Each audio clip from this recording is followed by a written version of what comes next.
जब घी बनता है तो उसमें सुगंध भी होती है।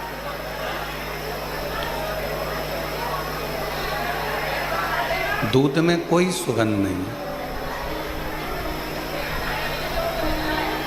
पर दूध का जब तपाकर गरम कर कर उसको घोट कर जब दूध का घी बनाया जाता है तो उसमें सुगंध भी रहती है।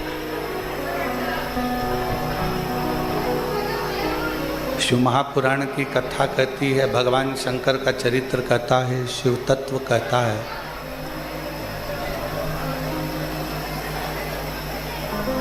दूध को कीमत वाला बनाने के लिए भगवान ने उसको घी बनाया। और घी इतने आसानी से नहीं बन जाता। दूध को थोड़ा सा तपना पड़ता है, दूध को थोड़ा सा फटना भी पड़ता है, दूध को थोड़ा सा कष्ट सहना पड़ता है। कई लोग कह देते हैं, गुरुजी हम इतना भजन करते हैं, कीर्तन करते हैं, मंत्र जाप करते हैं, स्मरण करते हैं, उसके बाद भी सारा दुख हमारी जिंदगी में ही है, सारा कष्ट हमारे जीवन में ही है। देखिए, मान लो कोई व्यक्ति भगवान का भजन भी नहीं करता, कोई मंदिर में जाकर एक लोटा जल भी नहीं चढ़ाता, कोई नाम जाप भी नहीं करता,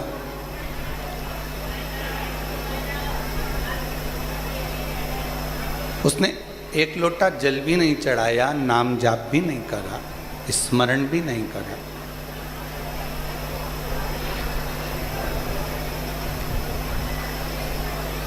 उसके बाद भी वो बड़ा सुखी है,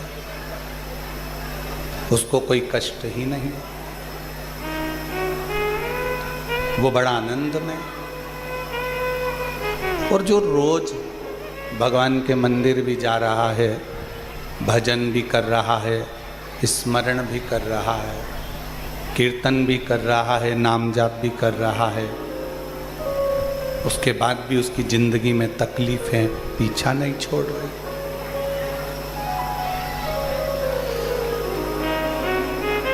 मिट्टी को जितना मूर्तिकार अच्छे से मसता है, उसको कष्ट देता है, उसको रोंदता है, मिट्टी की मूर्ति बर्तन उतना अच्छा बनता है। मान लो भगवान ने तुम्हारी किस्मत में थोड़ा सा दुख, थोड़ा सा कष्ट ज़्यादा लिखा है, तो ये चिंता मत करना कि भगवान हमको कष्ट ज़्यादा दे रहा है।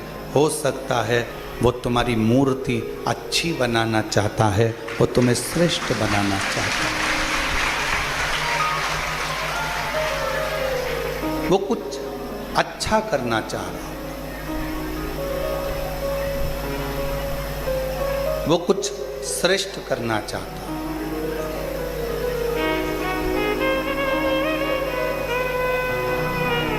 मन में ये भ्रम कभी उत्पन्न ना करें कि हम भजन करते हैं, हम कीर्तन करते हैं, हम मंत्र जाप करते हैं, हम नाम जाप करते, हम स्मरण करते और दुख हमारे ऊपर ही आता। नहीं, कोई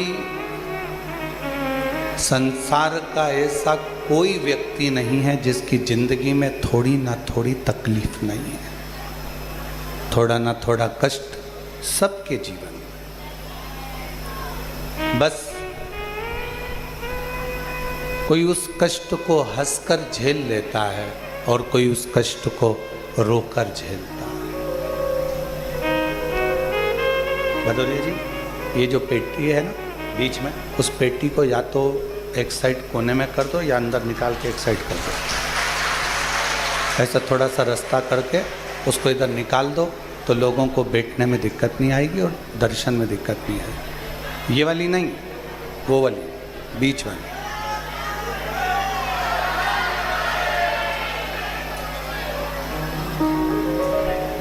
और मैंने तेरे ही भरोसे बाबा, तेरे ही भरोसे हवा विच उड़ती जागी बाबा डोर हथो छड़ी नामे कटी जावागी भोले मैं तेरी पतंग शंभु मैं तेरी पतंग हवा विच उड़ती जावागी बाबा डोर हथो छड़ी नामे कटी जावागी। कोई जीवन में थोड़ा बहुत कष्ट, थोड़ा बहुत दुख, थोड़ी बहुत तकलीफ है अगर आ रही है तो ये चिंता ना करें कि हम भजन करते, कीर्तन करते, मंत्र जाप करते, स्मरण करते, उसके बाद भी भगवान हमको ही दुख दे रहा है। हो सकता है कि थोड़ा कष्ट जीवन में मिल रहा हो, थोड़ा कष्ट जीवन में प्राप्त हो रहा हो, थोड़ा मंत्र जाप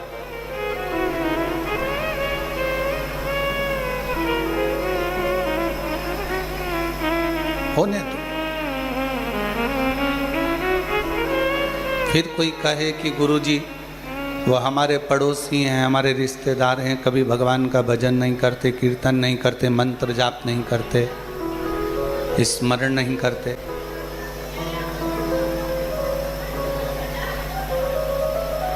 और उनके पास में सारा वैभव है, भगवान उनको ऐश्वर्य भी दे रहा है, धन भी दे रहा है, दौलत भी दे रहा है, संपदा भी दे रहा है।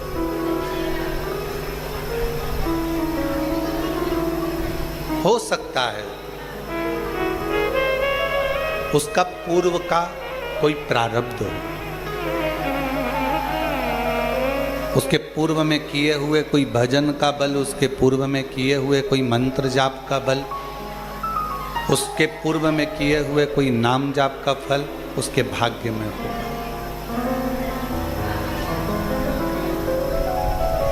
और हमें जो मिल रहा है वो भी हमारे पूर्व के प्रारब्ध का है।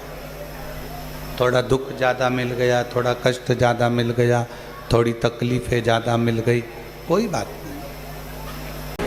व्यक्ति कर्म ही ना करे और सोचे कि मुझे मंजिल मिल जाए तो ये बहुत कठिन। समंदर, समुद्र अच्छे से अच्छे जहाज को भी डुबा देता है।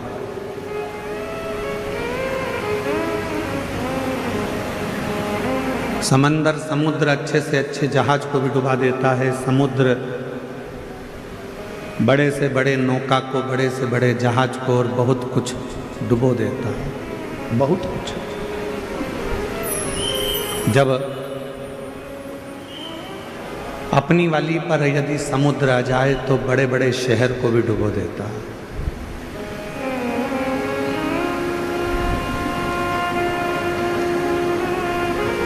समंदर, समुद्र जहाज डुबो देता है, बड़े बड़े क्रूज डुबो देता है, बड़े बड़े शहर को भी वो अपने अंदर सामर्थ्यता रखता है डुबोने की। पर समंदर, समुद्र एक घास के तिनके को डुबो नहीं पाता है। एक घास का तिनका,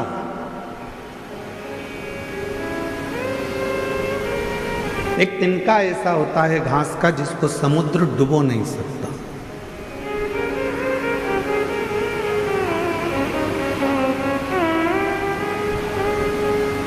किसी ने समंदर से कहा, समुद्र से कहा कि तुमने पूरा जहाज डुबो दिया, तुमने पूरी बस्तियां डुबो दी, तुमने कई शहर डुबो दिए, तुमने कई नगर डुबो दिए, ना जाने तुमने कितना कितना जहाज, कितने कितने क्रूज अंदर डुबो दिए, और तुम एक घास का तिनका नहीं डुबा पा रहे।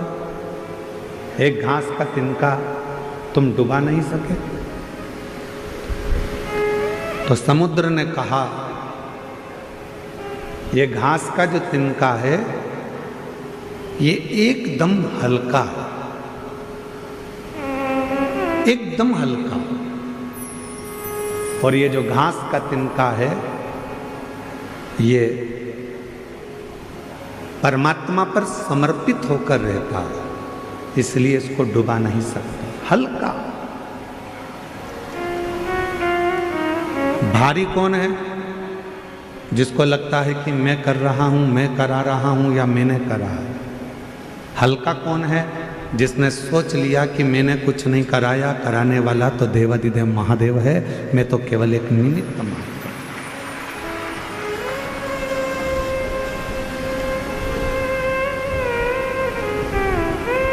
फैक्ट्री में काम करने वाले मालिक को ज़्यादा चिंता होती है कि फैक्ट्री में काम करने वाले मजदूर को ज़्यादा चिंता होती है फैक्ट्री की? फैक्ट्री की चिंता मजदूर को ज़्यादा नहीं होती, फैक्ट्री की चिंता मालिक को ज़्यादा होती है। बिजली का बिल जमा हुआ कि नहीं हुआ, फैक्ट्री में यह काम हुआ कि नहीं हुआ, फैक्ट्री में यह कार्य होना था हुआ कि नहीं हुआ। मजदूर को तो नौकरी करना है, उसको तो तनख्वाह मिलेगी। तुम्हारा बिजली का बिल जमा हो चाहे ना हो, तुमने कोई कार्य किया हो चाहे ना किया, उसको तो तनख्वाह मिले। चिंता किसको? तो कहा मालिक को चिंता है, रात भर सो नहीं पाता, जागता रहता है, नींद की गोली खाता है, विश्राम करता है पर नींद नहीं आती, नींद उछट जाती है क्योंकि मालिक को चिंता है। नौकर को, काम करने वाले को, सेवादार को कोई चिंता नहीं, चिंता मालिक को। उसी तरह काम करने वाला एक सेवक, नौकरी करने वाला एक व्यक्ति हल्का होकर जिंदगी जीता है कि उसको मालूम है कि जो होगा सब सेठ का होगा, मुझे तो जितना काम दिया है उतना करना। कथा कह रही है, शिव महापुराण की कथा वर्णन कर रही है। जो तिनका होता है घास का, समुद्र कहता है इस घास के तिनके ने भी ये सोच लिया कि हवा उड़ा कर ले जाएगी तो चला जाऊंगा, पानी गिर जाएगा तो गीला हो जाऊंगा, फिर सूखूंगा, फिर बढ़ूंगा। मैं अपने आप में नहीं, मैं उस परमात्मा पर आश्रित होकर जीता हूं, इसलिए मुझे कोई डुबा नहीं पाता। समुद्र में भी सामर्थ्यता नहीं है कि घास के तिनके को वो डुबो दे।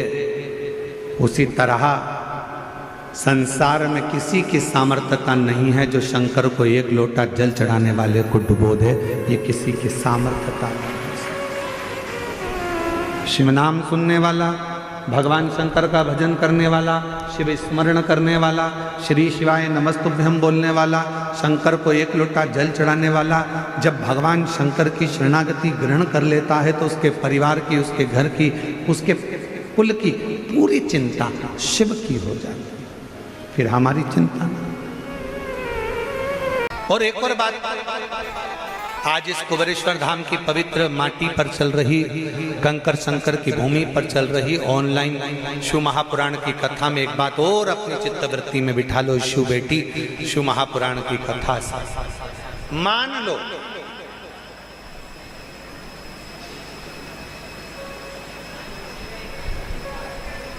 शरीर के किसी भी अंग में अगर गांठ हो गई, बहुत बड़ा रोग हो गया, बहुत बड़ा रोग हो गया, डॉक्टर को दिखाइए, दवाइयां लीजिए, जांचें कराइए। और शंकर जी की 5 लड़कियां, पहले नंबर पर जया, 5 बेलपत्र लेकर जाओ। एक बेलपत्र जया, शिव शंकरा, जम के बोलो, जया शिव शंकरा। एक बेलपत्र अशोक सुंदर वाली जगह पर समर्पित कर। दूसरी विषहरा शिव शंकरा, गणेश जी की जगह पर अर्पित करते हैं। श्यामली बारी शिव शंकरा कार्तिकेय की जगह पर समर्पित कर।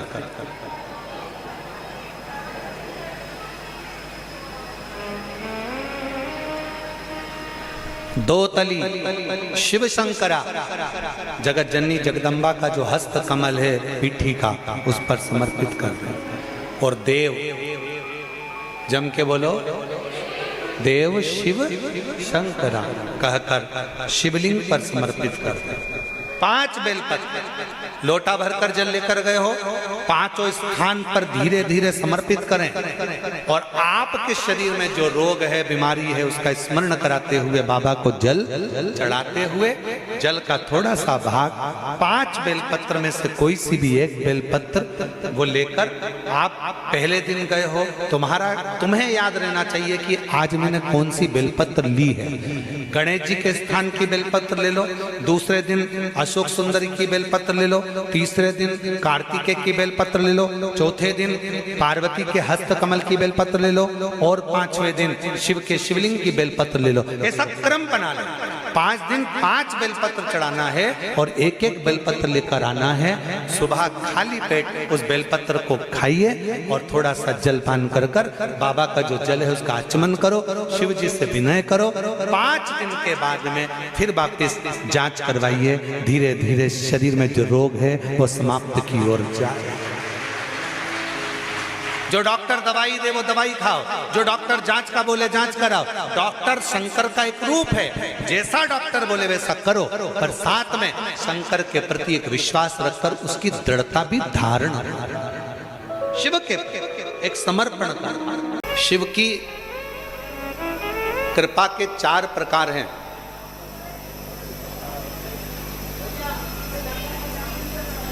दो तली शिव जी की बेटी, जिसने तुमरुका जी से 4 प्रकार की भगवान की कृपा को सुना है। 2 तली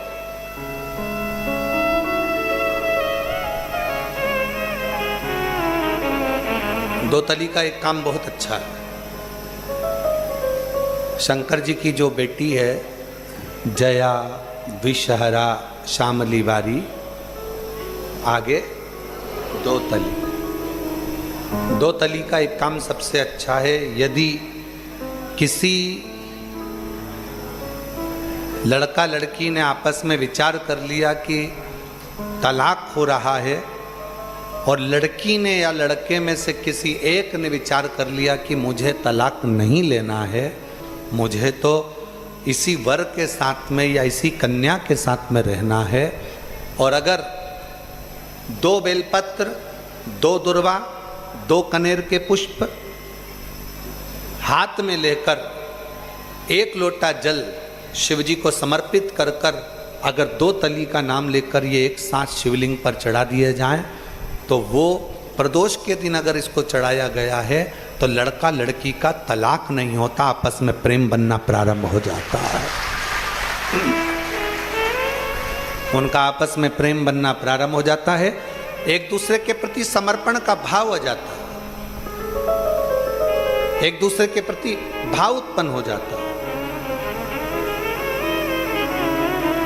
2 तली ने तुमरुका जी से शिव कृपा के 4 क्रम सुने, और ये हम पहले भी कथा में देवादिदेव महादेव की कृपा से बता चुके हैं कि 2 तली ने 4 प्रकार के क्रम शिव कृपा के सुने। पहले नंबर पर स्मरण से शिव कृपा कर देते हैं, दूसरे नंबर पर दृष्टि से शिव कृपा कर देते हैं, तीसरे नंबर पर शब्द से शिव कृपा कर देते हैं, चौथे नंबर पर स्पर्श से शिव कृपा कर देते हैं। अब 2 तली ने जो 4 क्रम बताए हैं, 2 तली ने जो तुमरुका जी से 4 शिव कृपा के क्रम सुने हैं, उसको अपन जरा अच्छे से समझें।